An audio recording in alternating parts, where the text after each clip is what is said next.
Welcome to eagle Media works. 100 కిలోమీటర్ల ప్రయాణం చేసేటప్పుడు కనీసం 2 రైళ్లైనా మారాల్సి వస్తుంది. ఆ సమయంలో ఒక రైలు ప్రయాణం ముగిసే సమయానికి మరో రైలు వెళ్ళిపోవచ్చు. దీంతో రెండో రైలు కోసం బుక్ చేసుకున్న రిజర్వేషన్ ఛార్జీలు నష్టపోయే అవకాశం ఉంది. ఇక మీదట అలాంటి ఇబ్బందులు లేకుండా ప్రయాణికుల 2 టికెట్లు అంటే పిఎన్ఆర్ పాసింజర్ నేమ్ రికార్డ్ నెంబర్లను అనుసంధానం చేస్తారు. దీంతో కనెక్టింగ్ రైలు మిస్ అయితే రెండో ప్రయాణానికి సంబంధించిన రిజర్వేషన్ ఛార్జీలను రైల్వే శాఖ తిరిగి చెల్లించనుంది. ఈ సదుపాయం ఏప్రిల్ నుంచి అందుబాటులోకి రానుంది. దూర ప్రాంత ప్రయాణికులు తాము అనుకున్న కనెక్టింగ్ రైలును అందుకోలేకపోతే అప్పటి వరకు పూర్తి చేసిన ప్రయాణ ఛార్జీని మినహాయించి రెండో రైలులో రద్దయిన ప్రయాణానికి సంబంధించిన ఛార్జీలను ఎలాంటి మినహాయింపులు లేకుండా పూర్తిగా తిరిగి ఇస్తారు. ఆన్లైన్లో బుక్ చేసుకున్నా సరే, రిజర్వేషన్ కేంద్రాల్లో బుక్ చేసుకున్నా ఈ సదుపాయం కల్పిస్తారు.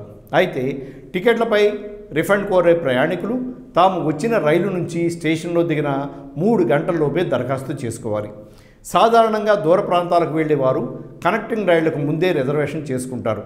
కానీ మొదటి రైలు ఆలస్యంగా నడవడం వల్ల రెండో రైలు మిస్ అయ్యే అవకాశం ఉంది. అలాంటి పరిస్థితుల్లో టికెట్ల లింకింగ్ సదుపాయం ప్రయాణికులకు ఎంతో ప్రయోజనం కలిగించనుంది. Thanks for watching Eagle Media works.